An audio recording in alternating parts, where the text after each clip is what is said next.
Perkenalkan, nama aku Fariska. Dan aku Ellen. Di episode kali ini kita bakal ngobrol tentang topik yang sangat penting loh, yaitu Pancasila di era globalisasi. Betul banget Ellen, mungkin banyak yang tahu kan, Pancasila itu adalah dasar negara kita. Tetapi gimana sih Pancasila berperan di era globalisasi ini? Apakah tetap relevan atau justru harus disesuaikan dengan perkembangan zaman? Wah, itu pertanyaan yang menarik banget. Sebagai generasi muda, kita harus ngerti banget nih tentang Pancasila dan gimana kita bisa terus menjaganya di tengah dunia yang semakin maju dan saling terhubung. Iya, kita hidup di dunia yang serba digital dan saling terhubung kan. Teknologi berkembang pesat, informasi bisa cepat banget tersebar kemana-mana.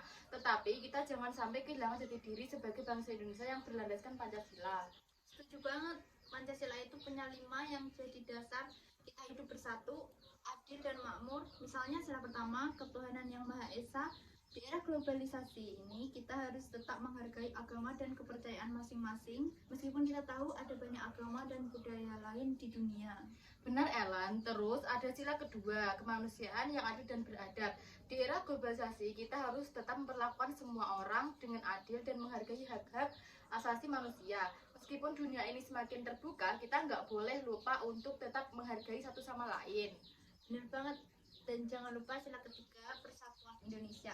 Globalisasi memang membuat dunia semakin kecil dan terhubung, tapi kita tetap harus menjaga persatuan dan kesatuan bangsa. Walaupun ada banyak perbedaan, kita tetap harus hidup rukun sebagai bangsa Indonesia. Setuju Ellen. Terus sila keempat, kerakyatan yang dipimpin oleh hikmat kebijaksanaan dalam permusyawaratan perwakilan. Walaupun dunia sekarang serba cepat, kita tetap harus mendengarkan suara rakyat, terutama melalui musyawarah seperti yang ada di Pancasila. Dan terakhir, sila kelima, keadilan sosial bagi seluruh rakyat Indonesia. Di era globalisasi ini, kita juga harus tetap berjuang agar semua orang mendapat hak yang sama. Gak ada yang tertinggal. Keadilan sosial ini penting banget, apalagi dengan adanya kesenjangan sosial yang bisa semakin besar. Jadi Pancasila itu masih sangat relevan di era globalisasi ya Ellen. Meskipun dunia berubah cepat, nilai-nilai Pancasila tetap bisa jadi pegangan kita dalam menghadapi tantangan zaman.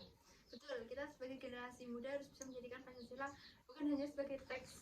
Betul, kita sebagai generasi muda harus bisa menjadi Pancasila bukan hanya sebagai teks, tapi juga sebagai pedoman hidup yang nyata. Kita harus menjaga kebersamaan, menghormati perbedaan, dan terus bekerja keras untuk mewujudkan Indonesia yang lebih baik. Yuk teman-teman, jadi meskipun dunia semakin maju dan terbuka, jangan pernah lupakan Pancasila sebagai dasar kehidupan kita. Ayo kita jaga Pancasila bersama-sama. Semangat terus ya, itu dia pembahasan kita tentang Pancasila di era globalisasi. Semoga teman-teman bisa lebih memahami pentingnya Pancasila dalam kehidupan sehari-hari. Terima kasih sudah dengerin podcast kita hari ini. Sampai jumpa di episode selanjutnya. Semangat menjaga Pancasila ya. Bye-bye teman-teman, jangan lupa cinta Indonesia.